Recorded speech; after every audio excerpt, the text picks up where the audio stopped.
All right, tonight we're talking about scholarships, one of my favorite subjects, and one for which you need to have a lot of information. They are great.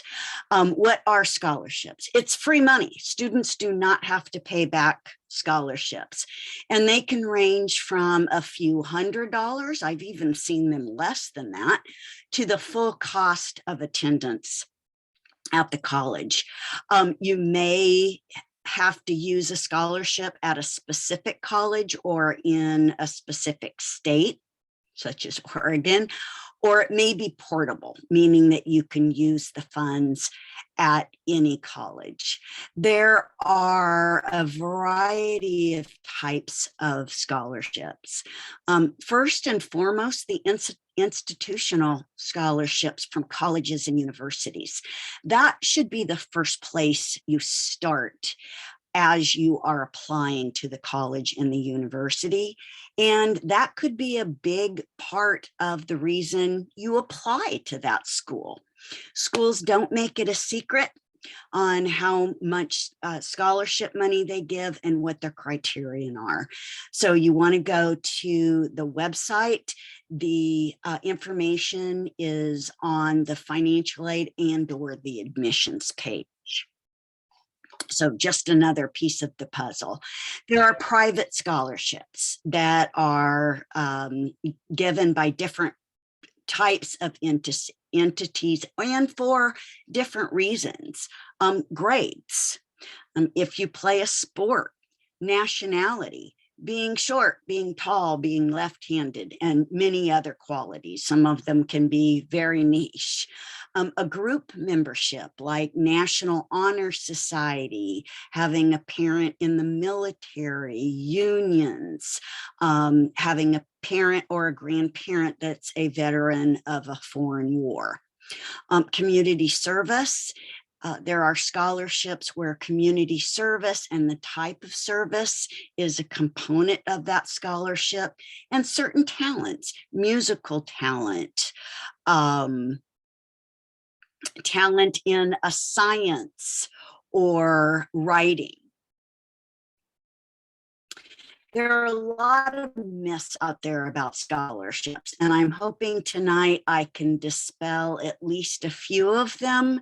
I'm sure there's a lot I missed, but given our time frame and not wanting you to have to read too much, I'll go over some of the biggest one. Only students with the best grades win scholarships. Not at all.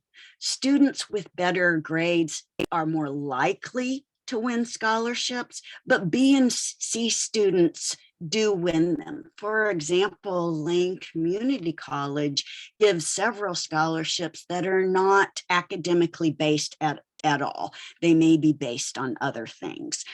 Essay contests are not going to be based on grades. Only slightly more than half of scholarships are won by students with an A- to an A range, but a third are won by students with the B average. Searching and applying for scholarships is too much work, especially for small scholarships and essay competitions. Students will tell you that I say, no, no, no, no, no, that is not true. Students can cobble together smaller scholarships, add them up. Just last year, we had two students that did that, and they had so much money, they had to give some back. And I do notice that especially is spelled wrong. Please forgive me, I'm going to talk about proofreading, and for that I am guilty. The amount of work is minimal compared with the potential rewards. It's a productive use of your time. Think of it this way. If you got a scholarship, say for $500, and you took 2 hours to do that scholarship, how much is that an hour? Well, I'll tell you, it's more than I ever have or ever will earn in my life. So it is worth it. After a few scholarships, you kind of get the hang of it. You start seeing a pattern. Some of the themes are the same. And even though you can't reuse an essay, I strongly recommend that you don't do that. You can use parts of it. You can tweak it to fit a certain category. Myth, only low-income students qualify. Not at all. Some of the ones from colleges and universities that are academic based, and there again, it's not necessarily a 4.0.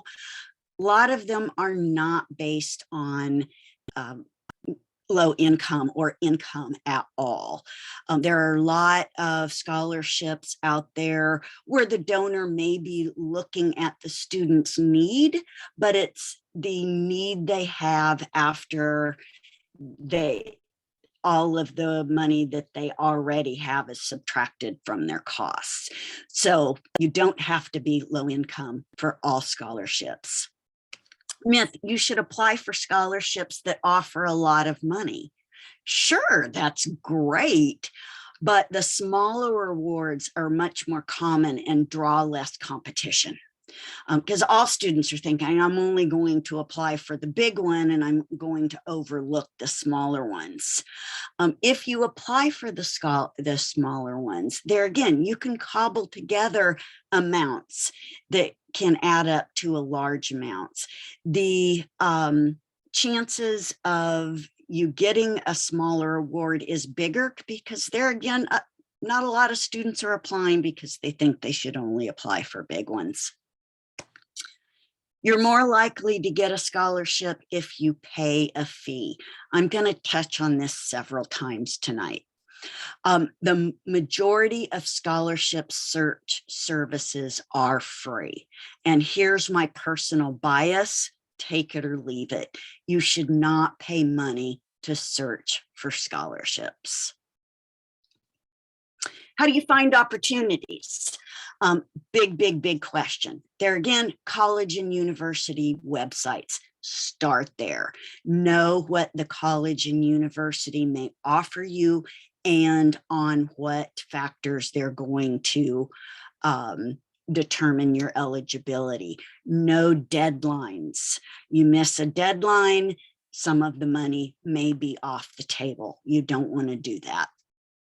Navient. For those of you who haven't heard of Navient, it is the computer platform purchased by 4J that is to help our students become college and career ready. So there's college searches, job searches, not in as employment, but determining what type of career might be a good path for a certain student. And one of the databases that we do maintain is scholarships. Now, when I say me, I don't necessarily mean me. I have some wonderful parent volunteers that actually have maintained that database for me for several years. Unfortunately, I was not allowed to have volunteers last year, so the dates weren't updated, but the websites are the same. And typically the scholarship is due in the same month every year. Speaking of volunteers, if anybody wants to volunteer to update some databases, I would be happy to chat with you. Online matching services, that's where you put in some data about yourself and they match you with the scholarships in their database for which you might be able to apply. There's scholarship websites, and at the end of the presentation, I do have a couple of slides with resources. Oregon Student Access and Completion. You've heard me probably, or someone talk about OSAC. They administer about 600 scholarships. Students apply for them on one application. Now, can the student apply for all 600? No, because the criteria and the guidelines are going to vary. But if you can apply for more than one, that's great. But it's usually a lot more than one. That is open starting November 1st. Religious, civic, and community organizations also give scholarships, like unions. My union gives a scholarship.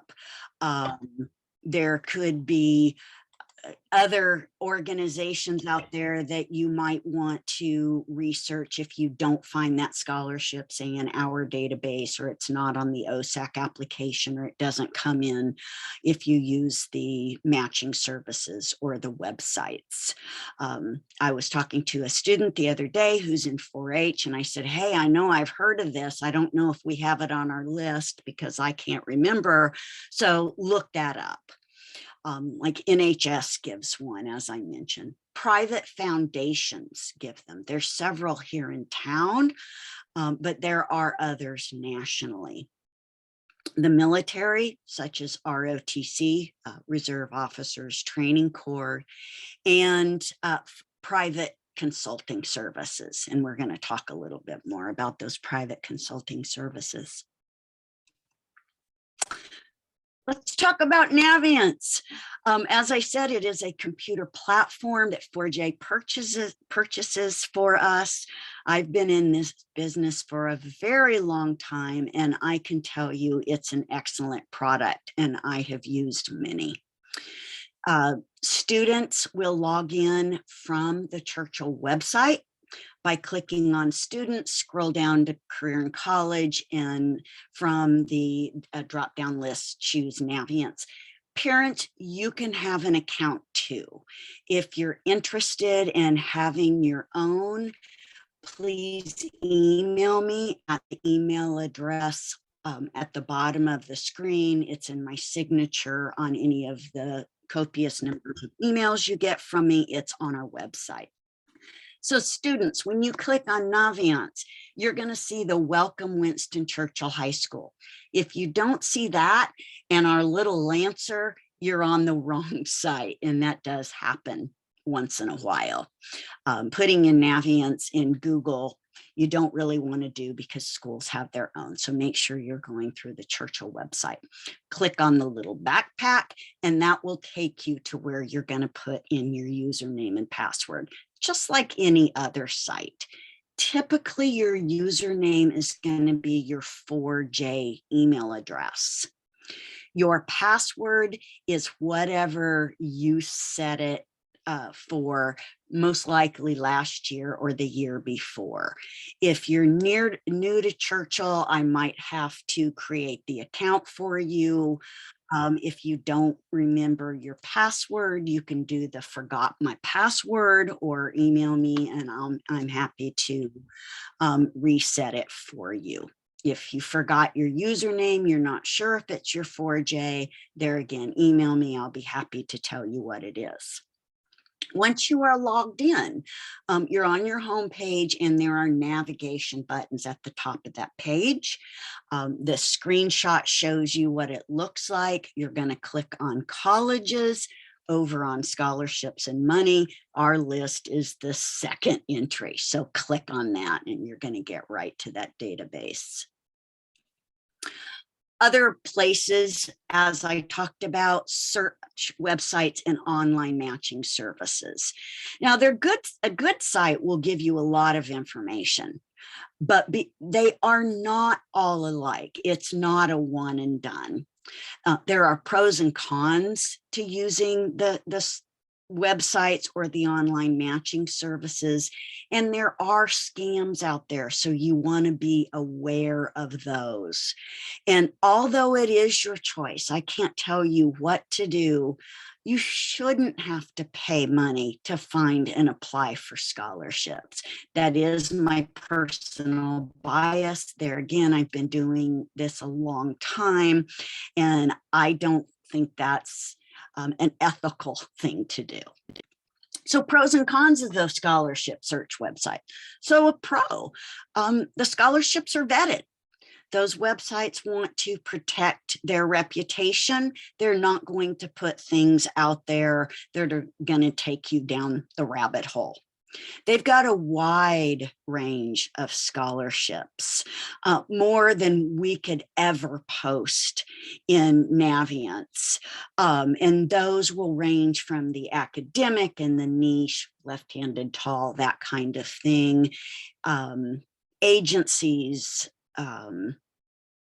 religious organizations, that kind of thing.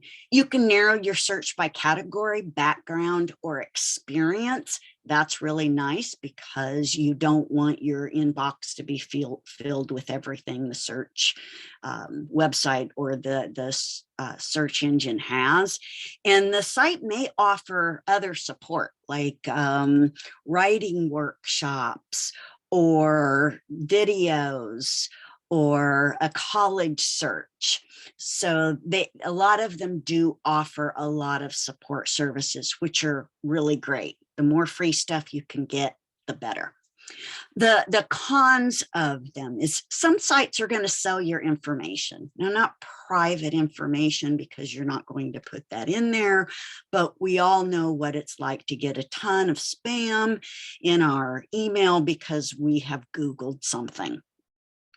That does happen with some of these sites. So make sure when they're using them that you know they may be perfectly good sites, but that can happen. There might be just a lot of information to sort through, and that can take a little time, admittedly.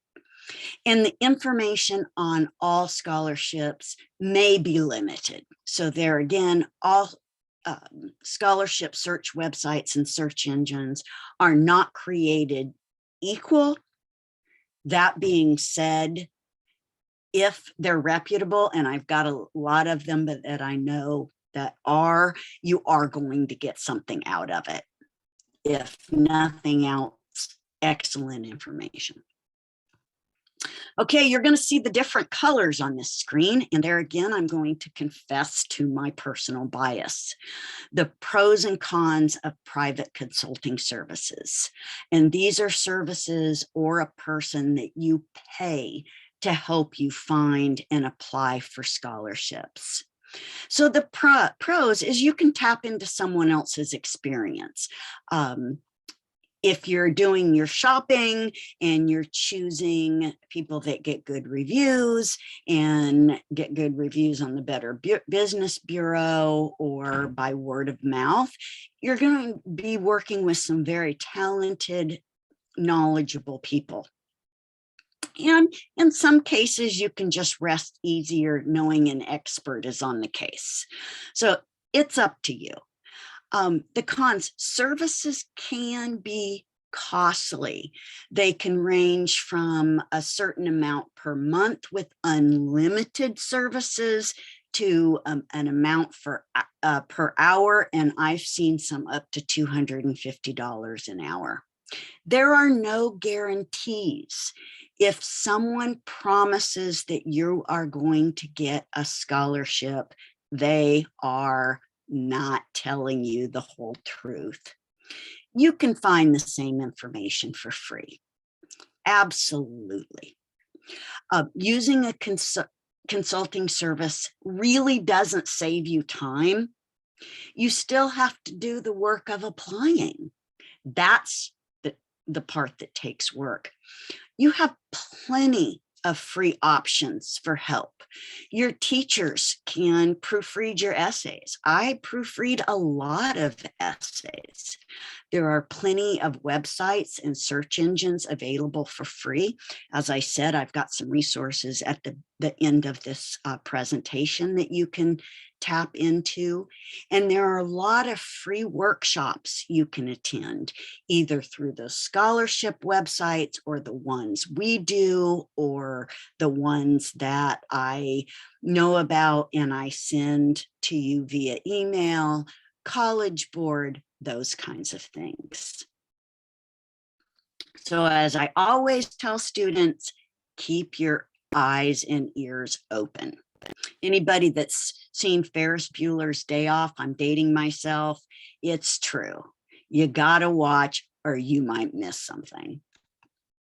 You do want to watch out for scams, and I do want to reiterate that. They do exist. I've seen them. Students have shown them to me. They often sound and look official.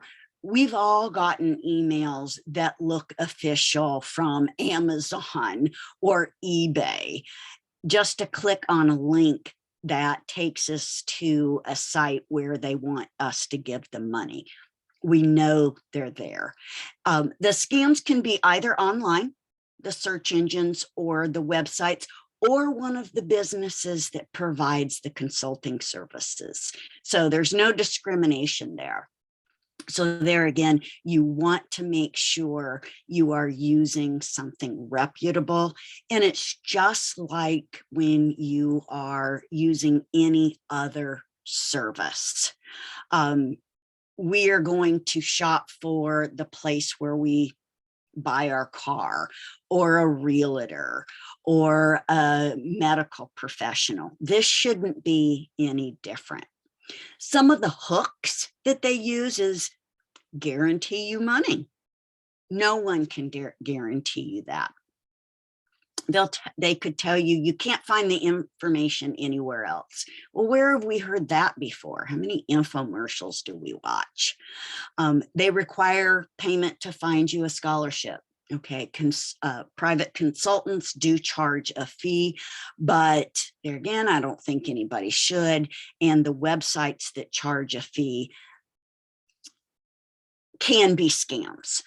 There are a few that charge a fee and that are very good, but I've got to go back to my personal bias. You shouldn't have to spend money to get a scholarship.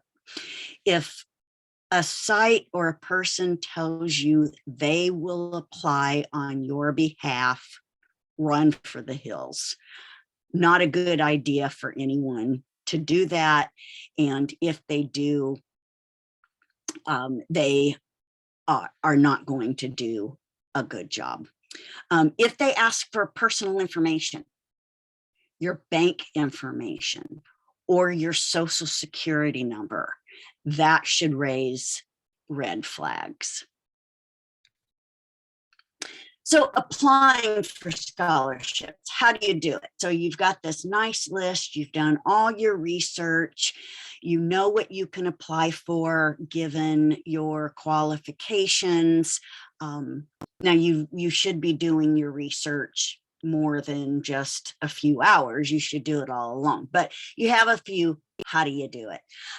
Get organized. There again, I will say over and over, being organized will really reduce your stress, because you want to keep track of deadlines. You want to keep track of what a scholarship is asking for. Do they need a transcript? Do they need a letter of recommendation? Do you have to write one essay, two essays, no essays? How long is the application? So you want to know that more than a day ahead of time.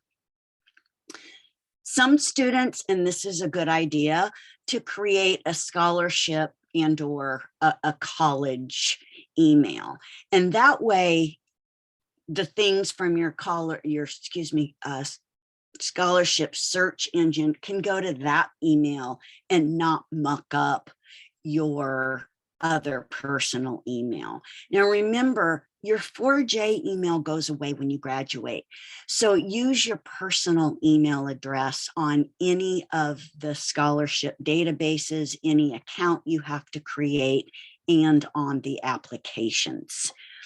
And I'm going to say this again. I say it to students all the time. You need to check your email. Whether you've created a new email address, you're using an existing email address, and your 4J. Email is the way of the world. That's how we communicate. I get about 100 a day, so I so totally know what it's like to be hammered with email. But if I didn't check my email, I think that I might not have a job. So that is really, really, really important. Use a scholarship tracking worksheet. I've got a great one on my website. It's already filled out with the columns and the headings. All you have to do is put in the information, such as the name of the scholarship, what the qualifications are, when is it due, what do you need, and how do you get it to the donor. So you want to know what the application requires. Okay. As I said, do you need to fill out an essay? Is there an activity sheet? Do you need letters of recommendation? Do you need a transcript? That kind of thing. Know the time frame. Allow yourself plenty of time to get any additional information and to craft a good essay. Know how to apply. Most of them are going to be online, but there are paper ones. And you want to know if the deadline is during a day, a postmark or received by Eastern time, Pacific time, by any given time in a day. Is it by 5 o'clock, by 11:59? That can vary. A lot of scholarships are going to look at what do you do outside of the classroom? Who are you as a person? It might be hard to remember everything you've done since you were a freshman in high school. So I highly recommend creating an activity log and keeping up with it and adding things like extracurricular activities, community service, hobbies, that kind of thing. I also have one of those on my website. Create a list of your unique traits and search by those traits. My best friend happens to be left-handed. She got a scholarship for being left-handed. Another one of my friends is tall. She got a scholarship for being tall. They are out there. They are out there. So get a copy of your transcript. You can email me and I can send you one. You can get one from our registrar. You can get one from your counselor. You want to have that in case the application is asking you for an academic record. You want to know what the class was called. We forget that sometime. You want to make sure you get your grades in right if the application is asking for that. If you need a letter of recommendation, please, please, please fill out the letter of recommendation information form. That is posted on my website. And if you don't want to get it there, any of us can give it to you. And what that is, it's you telling us and teachers, counselors, me, whomever you're asking about you. Unfortunately, we don't get to know you as well as we would like to. And when we write a letter of recommendation, we want to do the best job possible. And we want to speak to who you are. We don't want to tell a scholarship donor everything that they're already seeing on the application. The only way we're going to know that is if you tell us. And parents, there is a section for you to brag about your students. Set aside time to work on applications. Think of it as a job. You've set aside time to study, time to go to class, time to do activities. Maybe you have a job. Set an amount of time each week, every other week, where you dedicate that time specifically to researching and applying for scholarships. You got to understand the terms and criteria. Lots of different terms. If you're not sure what something means, look it up, ask us. Need. That typically means that you're Pell Grant eligible, and Pell Grant is one of the federal grants based on the information you put on the free application for federal student aid. But not always. Make sure you know how the donor defines need. For example, there is a pretty large scholarship from a local donor, and they define need is what is it going to cost to go to the college of your choice? How much have you already gotten? Do you have need after that? Can you pay for that? If not, you're going to fall into the need category for that particular scholarship. And there are others like that. Diversity does not always just mean racial or ethnic diversity. It can mean what makes you unique. Overcoming diversity can have many different meanings. Tell your story. We all have one, right? Good, bad, or different. You want to tell yours.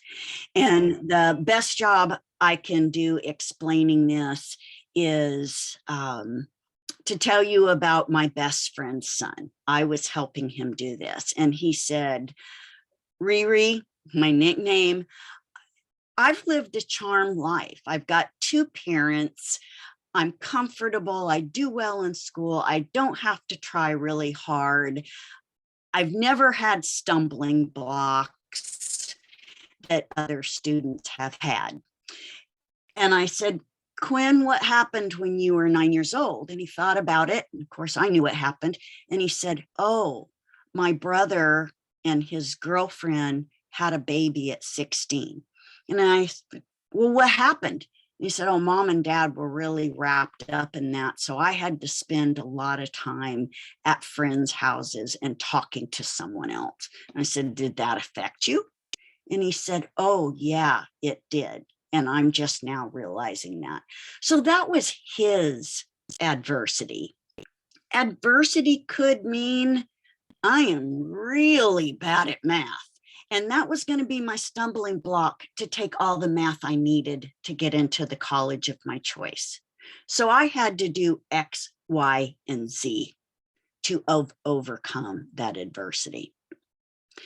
Activities, like your activity log, includes everything you do outside the classroom. It doesn't just have to be structured extracurricular activities like sports and drama and band and NHS. Does it include those things? Sure, it does. But it also includes paid employment, community service, keeping your siblings after school, tutoring, helping your grandparents do their grocery shopping. It's anything that you do that shows who you are as a person. It could be writing a blog. It could be vlogging, a term I just learned. It could be doing a podcast.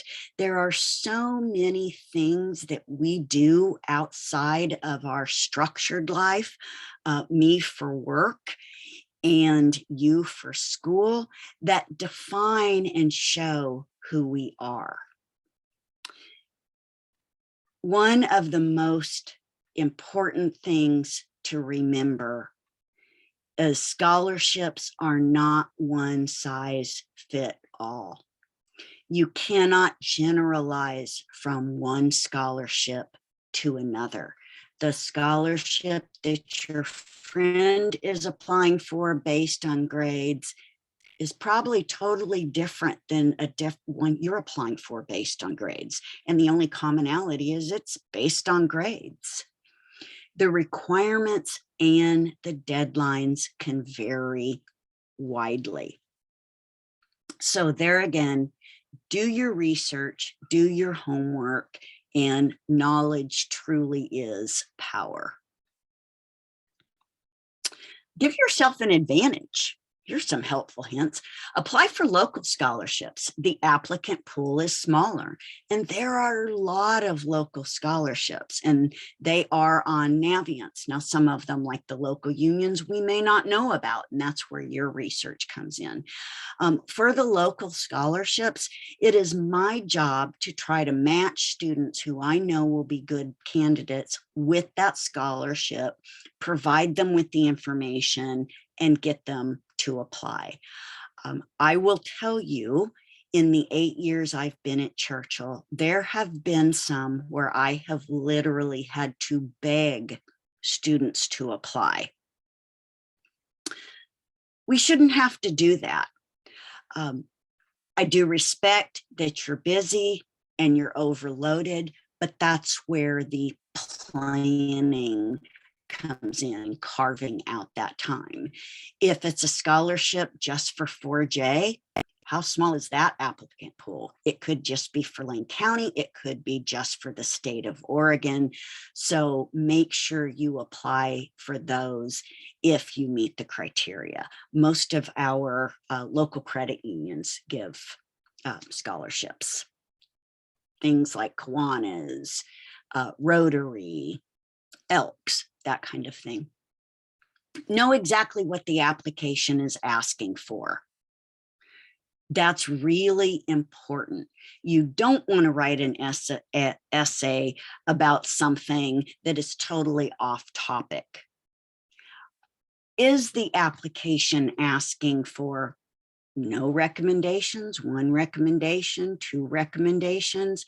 Do they want teachers? Do they want employer if you have it? Do they want coaches? Do they want someone who knows you and knows your character that's not affiliated with the school? You need to know what it's asking for. Do you need an official transcript? Does it have to come from us, or can you send it in? Apply for as many as possible.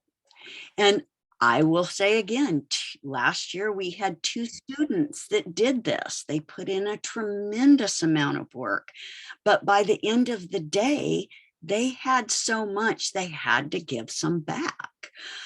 Does that happen a lot? You know, I'm not going to lie, no, but it is possible.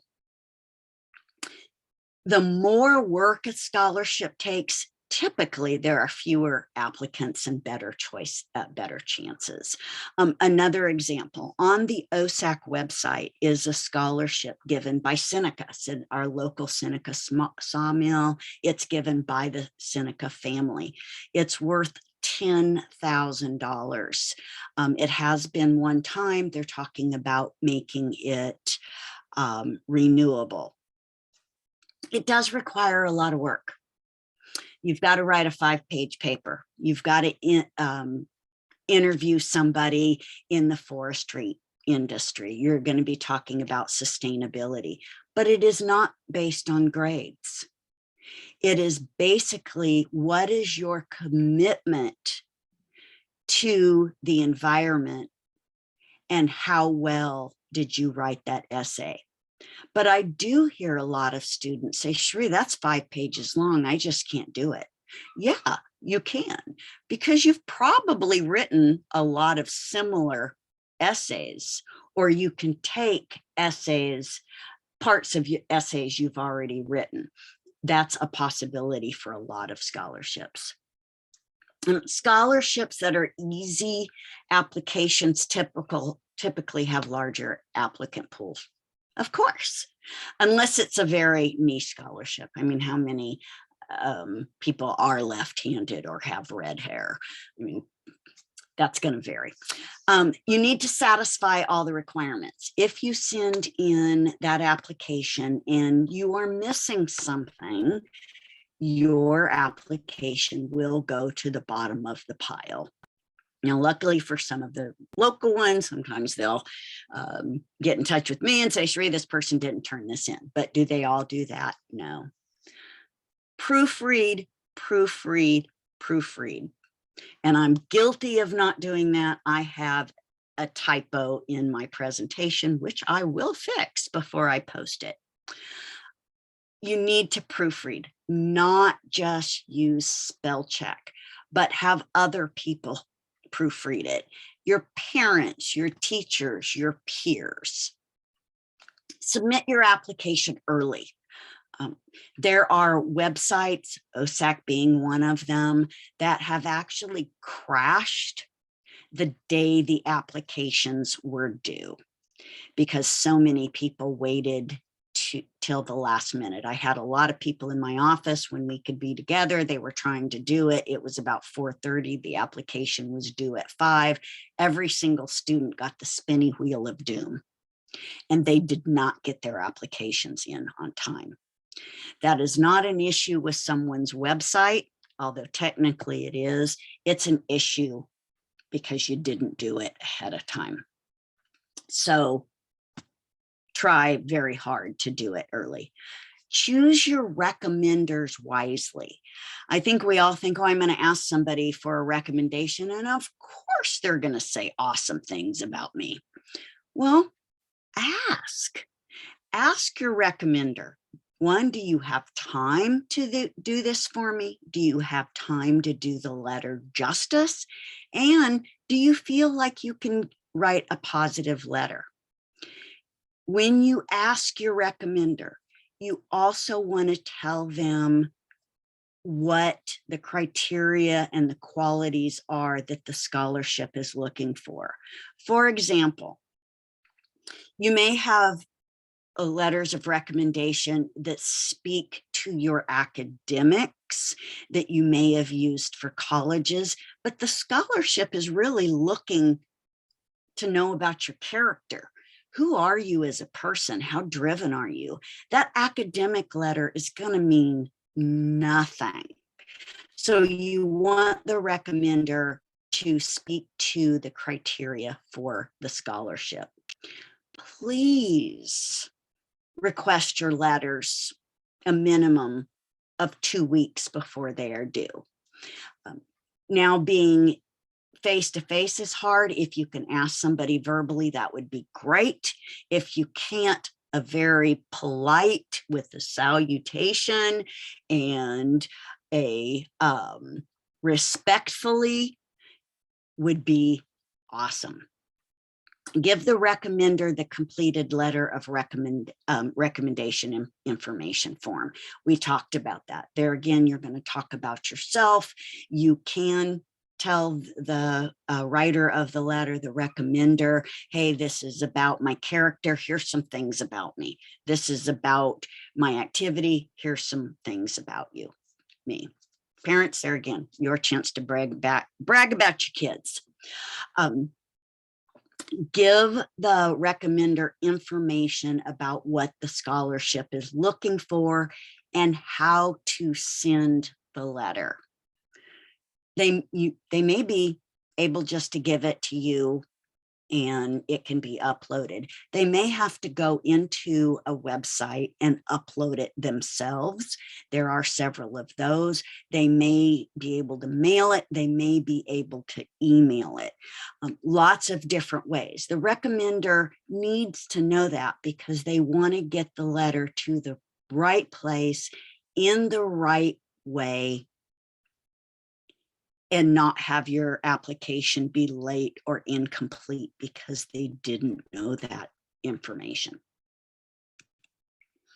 Essays, one of my favorite topics. Not all scholarship applications are going to have them, but they do have them. So do use good writing practices. Think about the papers that you have written for your language arts classes. Stick to the prompt. If there is a prompt, there again, there may be wonderful things you want the donor to know about you, but if that isn't the focus of the scholarship or not the prompt, you don't want to talk about it because you're not meeting the criteria of that scholarship. Know your audience. Sometimes this is hard because you may not know a lot about the donor, but you can research them. What is the Singer Foundation all about? What is the Ford Foundation all about? What is Seneca all about? Some scholarship donors, it's really cool, feature previous scholarship winners on their website, often with an excerpt. Now, of course, you know, plagiarism is a big thing and none of you would ever do that. But you can review them to kind of get a sense of what the donor is looking for. Stay within the word or character limit. So you need to know that. Some, if they're unlimited, you don't want an essay unless it specifies of more than about 2 pages. But if you don't stay within the word or the character limits, a lot of the online essay applications will actually cut off after you've reached the limit. And you may be saying your best stuff at the end. So you want to be aware of that. Be honest. Tell your story. Don't exaggerate. Definitely be positive. I get this a lot with students who are really telling a story about maybe something that was not positive in their life, or maybe was a big hurdle where they've had lasting negative effects. And I'm going to say again, we all have a story, right? Good, bad, or indifferent. And it's not a poor, pitiful me. I should get this because I've had a worse time than someone else. It's telling your story. And what is important isn't necessarily what happened, but how did you deal with it? How did you work through it? And what are you doing now? You want to paint a picture for the reader. What does it look like for you to be creative? What does your day look like when you're relaxing if they're asking for something about being out of class? What are your examples of giving back to your community? You can say all day long, I give back to my community, but how did you do that? What inspires you? What speaks to you? What gets you up in the morning? Be specific and concise. Get to the point. Now, if you're like me, that's really, really hard. When I was an undergraduate and my professors were assigning a paper, maybe it was 10 pages, and he'd say to me, Cherie, shoot for 5. And my friend, who was a little bit too brief, shoot for 15. So you want to be specific and concise, not redundant, and get to the point. That is really important when you have that word or character limit. And in my view, that's probably one of the hardest things about writing an essay or a personal statement.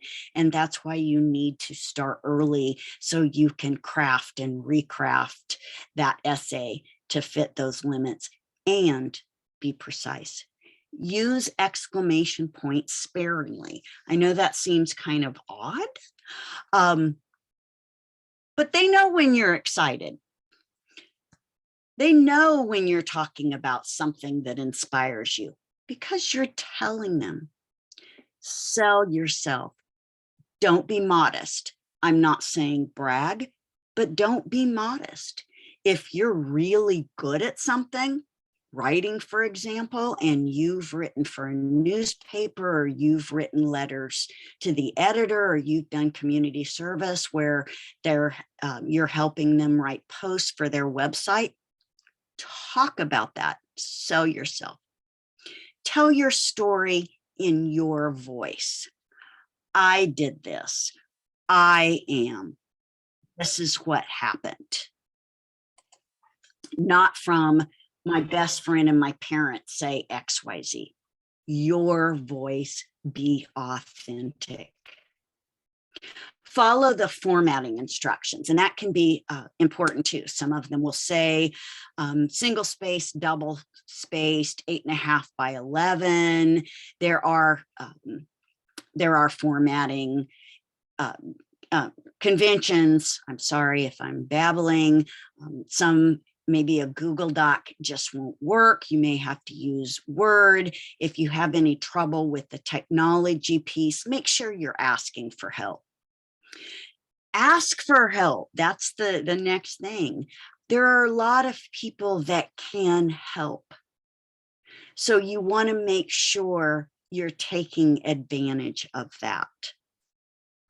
And I'll say again, proofread, proofread, proofread, not just spell check. Spell check is a great thing. I didn't have it when I was young, but in spell check, the word to, if you spell it T-O or T-O-O or T-W-O, it's going to show as correct, but are you using the correct format?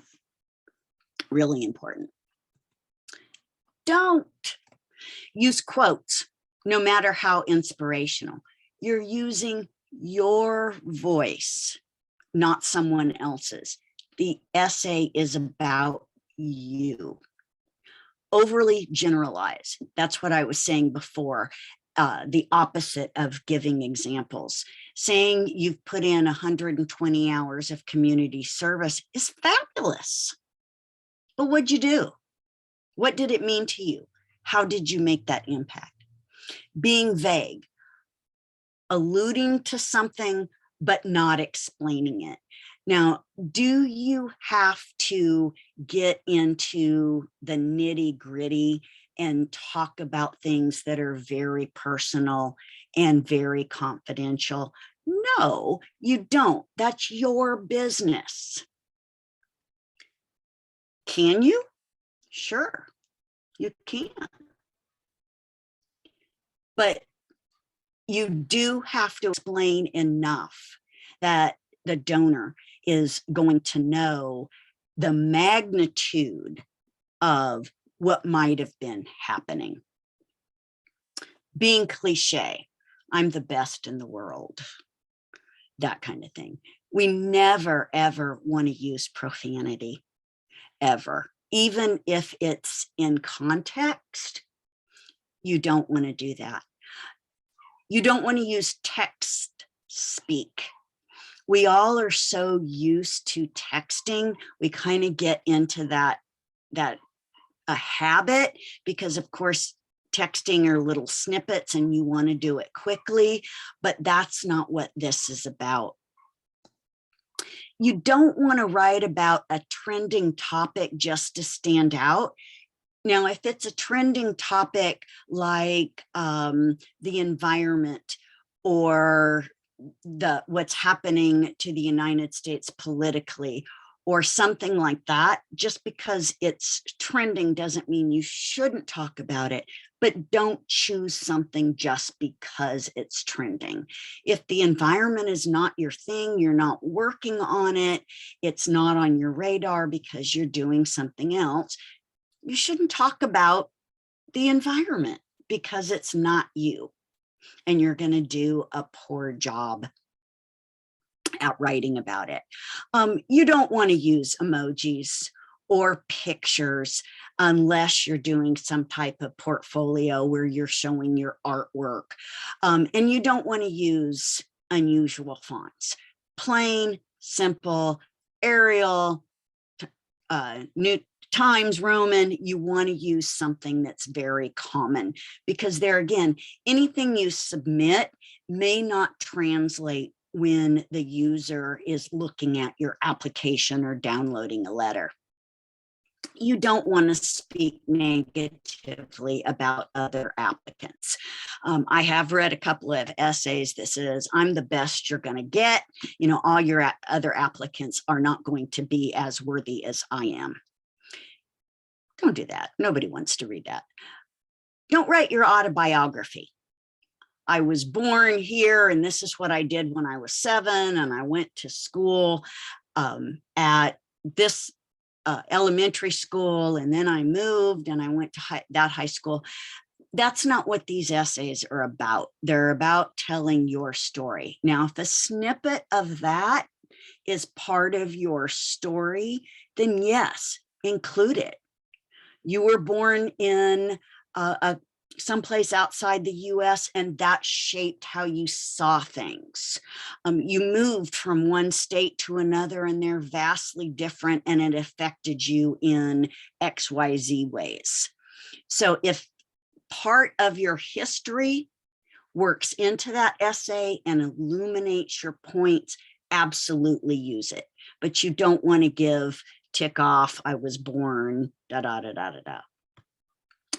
Even though You might be able to use certain parts of essays for another essay, say your activities. You don't want to make one generic essay for all scholarship applications because they're not all going to ask for the same thing.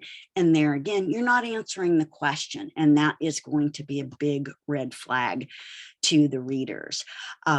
I read a lot of scholarship applications, and anything that I've put here, I've seen. And I will tell you, when we get essays that we have to read, if a student has made a lot of mistakes, I mean, things happen. You might make a typo. Our grammar isn't perfect. You might miss a capital letter. Things happen. But if it's over and over, and we can see that you just didn't care enough to put the effort into the essay, that's a bad sign.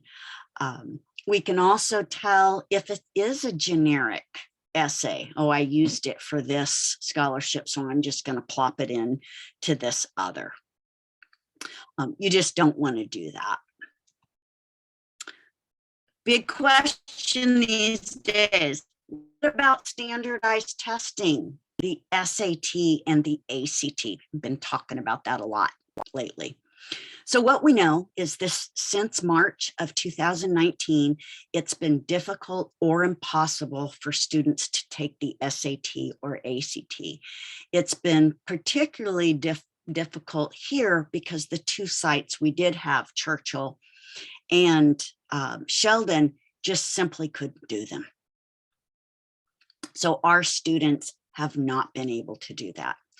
So in response, we know that the vast majority of college and universities have become test optional for admission, as well as their scholarships. Now, they may have put in a different criteria or refocused their criteria for those scholarships. For example, U of O, for the scholarships that we're looking at test scores, now they're weighting GPAs. OSU is focusing more on the essays. So colleges are really, really, really aware of this.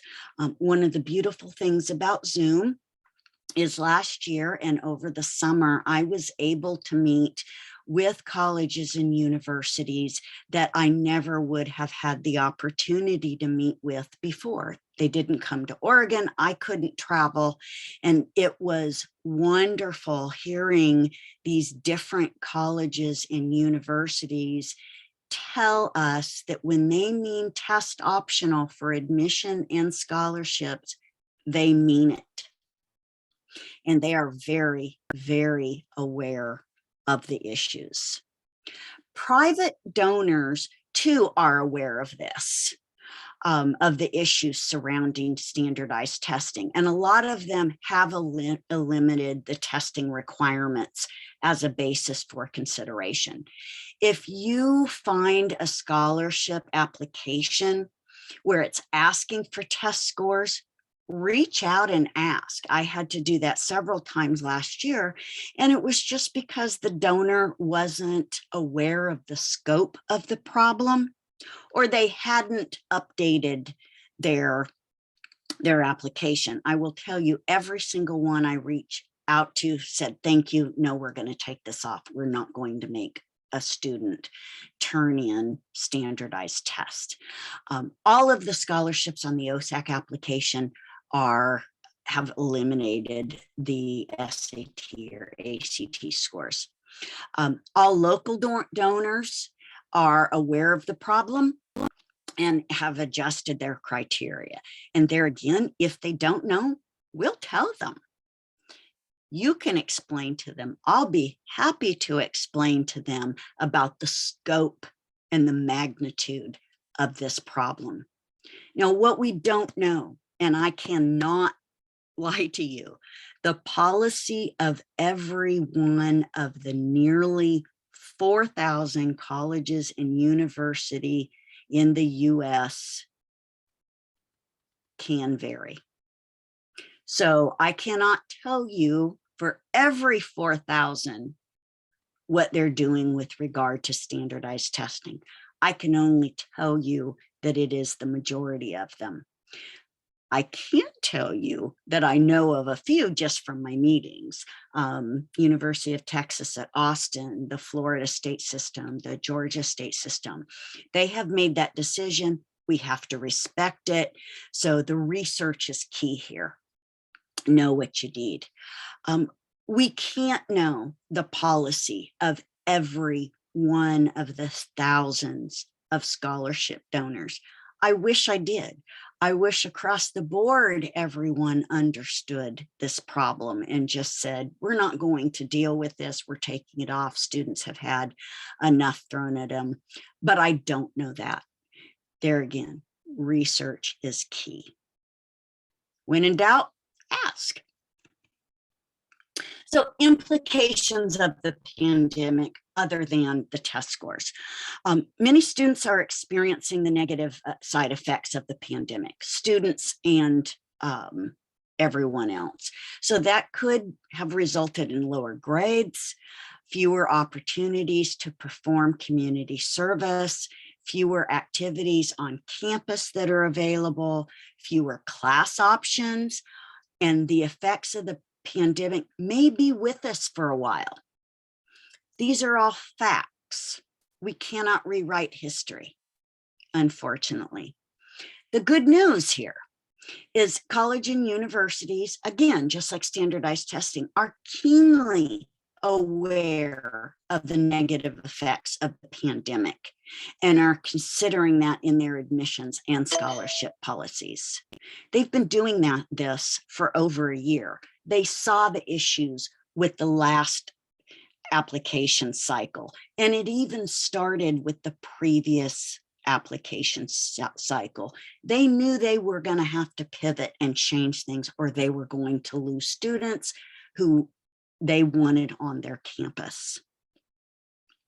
Many scholarship applications now include a COVID impact question, where you are able to talk about how the pandemic and us being remote, or however it affected you, how you experience that. So if your grades were a little bit lower last year, then you can say, hey, we were remote. I'm not a remote kind of person. I didn't have access. My grades slipped a little bit, but this is what I'm doing right now. You can talk about what community service you would have done and your passions, but tell them, I didn't have the option here. You can address in that statement, and it's also on admissions applications, anything that affected you negatively as a result of the pandemic and all of the ensuing problems, whether it was being remote or losing your job because you couldn't work in person. A lot of restaurant workers lost their job. You can talk about that. Remember, you are telling your story. That's part of all of our story at this point. Tell that story, whatever that may be. Resources, lots of them. As I said, I don't have resources up here unless I know they're valid. So the OSAC scholarship application, again, that comes open on November 1st. It is due March 15th. Navient, we talked about that. Please take a look. Let me know if you can't get in. If you find some scholarships that aren't there, let me know. I'll find some way to get it on the list. Parents, if you want to volunteer, I'd love it. FastWeb, I will tell you about FastWeb. It's a great site. I was fortunate enough to do the beta testing way back in the 90s, but they do sell your data. And I don't know for all of them that information. I just do happen to know FastWeb. Peterson's, you've probably heard of Peterson's Guide. For those of us that are of an earlier generation, that was basically all we had. Sallie Mae, you may have heard about Sallie Mae. Sallie Mae does do student loans, but they do a lot of different things. And they do have a really good search engine. That particular search engine happens to be built into Naviance. So that drop it down list I showed you on a previous slide, right under scholarship list is the Sallie Mae search. Big Future, that's a College Board product. You've probably heard about College Board and used it. If you took the PSAT, that's a College Board product. The SAT is a College Board product. The College Board does some amazing things, including scholarships. They also have workshops that you can go to now virtually that are free. There's a website, scholarships.com. Oregon Gear Up. It's Oregon. The scholarships that they list aren't just for Oregon schools, but it is an agency here in Oregon. Oregon Goes to College, amazing site. There again, they offer planners and workshops and webinars and advice. They offer a whole range of college prep and research opportunities. That's what they do. I know several people that work there. They are just awesome, competent, knowledgeable human beings. More, another search engine, GoMary. It's pretty cool. CapX, Scholarships 360, JLV, Access, scholarships.com, Get Schooled, and the College Place. The College Place is also just in Oregon and Washington. They do a lot of things. And most of these do something other than do the scholarship search. So that kind of goes back to what I was saying about the consulting. If you're spending some time talking to me, looking at the resources that we have, going to these websites, reading articles, doing free webinars, you're going to get what you need without paying it. Now, I am free. You don't have to pay me. So please, please see me. And in a moment, I'm going to turn off the recording. Thank you so much for being here. I know your time is valuable. I do want you to know that you can email me anytime. That is my preferred method. You'll get a response a lot quicker than a phone call to my office. That the reason for that is playing phone tag is inefficient. And because I do get a lot of phone calls in a day, it takes a lot longer to respond to those than a quick email. Should you need additional assistance, I've got appointments that I've scheduled just for you. So it gives you individual hands-on assistance. Some of them are Zoom, some of them are in person, some of them are in the evening, some of them are during the day. So there's a wide range of appointments. If you look and you can't find anything that works for you, shoot me an email. We'll look for something else. You can schedule your appointment online. It's great. If it's Zoom, it'll automatically set up the Zoom meeting and send you a link. So you can get to my appointment calendar in a few ways. You can get to it from the CHS website. So go to the website, click on counseling. I happen to be the very last one on the page. It's in my email signature. It's on my website. You can get to it several ways. And I will post this. My recording for last night, it took forever to render. So it is going to take me a little time to get this posted, but I will post the recording and this PowerPoint after I fix the typo. All right. I am going to stop recording now.